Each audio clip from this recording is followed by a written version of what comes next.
Sa mga gustong magtinda dyan ng Bake Mac pero walang oven, ako mga mi, huwag kayong mag-alala dahil hindi naman ako dito gumamit ng oven. Nilagay ko na nga din yan sa malaking tray at maliit para makita nyo lang at magkaroon kayo ng business idea. Itong penny pasta na to yung ginagamit ko sa tuwing gumagawa ako ng mga Bake Mac. Mas masarap kasi to at mas makunat kesa do sa elbow pasta at gagamit nga ako dito ng 1.5 kilo. Nung kumulo na nga yung tubig, nilagay ko na din dito yung oil, salt at itong pasta. Tapos isasalang naman natin to for 10 minutes. After 10 minutes naman, pwede nyo na tong i-drain. At ang kaibahan naman dito sa pasta na to, hindi na natin to kailangan hugasan. Mas maganda kasi dito, yung dikit-dikit siya, yun ang masarap sa Bake Mac. Para naman dito sa sauce ng Bake Mac, napakadali lang gawin ito dahil pang tipid version lang yung gagawin natin, pero masarap pa din. Dito nga sa pan, mag-isa lang tayo dito ng bawang at sibuyas. Kapag nga naluto na to at lumabas na yung flavor niya, pwede na natin ditong ilagay yung 1 kilong giniling na karne ng baboy. 1 kilo lang guys ha, dahil maglalagay pa tayo dito mamaya ng hotdog. Kapag nga na half cook na to at naging ganito na yung kulay niya, timplahan na natin to ng salt, pepper at ilagay na din natin dito yung hotdog. Lutuin nyo lang yan mabuti hanggang sa lumabas yung flavor para mas masarap. At kapag naman alam nyo na half cook na, pwede na natin ilagay itong spaghetti sauce na Italian. Ayan, 2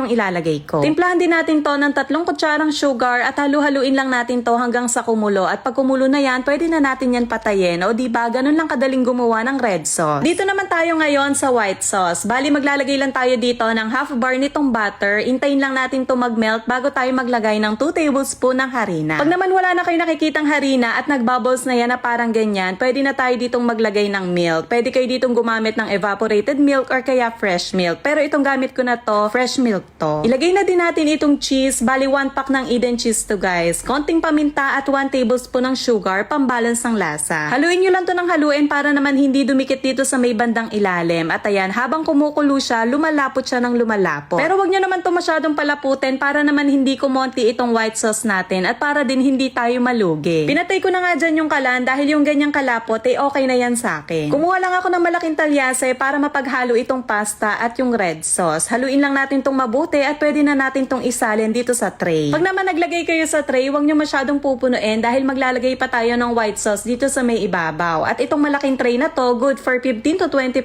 na to. Naglagay din pala ako dito sa maliit na tray para lang makita nyo at magkaroon kayo ng business idea na pwede to kahit pang 2 to 3 person lang. Kung mapapansin nyo, itong nagawa nating Bake Mac ay parang makunat siya at sticky dahil yan dito sa penny pasta. Kaya kung may makita din kayong gantong pasta, ito na lang din yung gamitin nyo. Ilagay na din natin itong white sauce dito sa may ibabaw at ito nga yung magpapasarap at magpapakreamy dito na kahit wala tayong oven, masarap pa rin ang ating Bake Mac. Naglagay din ako ng konting parsley at ayan na, ready na ang ating no-bake Bake Mac. Meron tayong malaking tray at maliit na tray. So pwede na tayong magpa-order kaya naman umorder na din kayo.